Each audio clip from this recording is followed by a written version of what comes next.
总书记对重庆的事情民情掌握得非常的清楚，最关心的就是重庆的沿江滑坡和高楼火灾的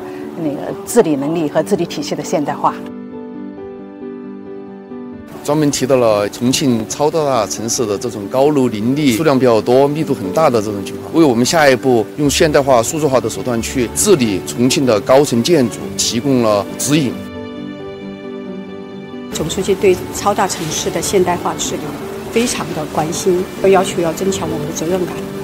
然后对老百姓的生命健康、城市的安全要牢记在心里，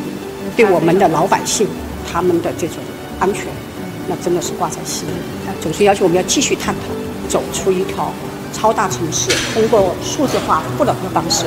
来推进我们的运行和治理的科学化、精准化。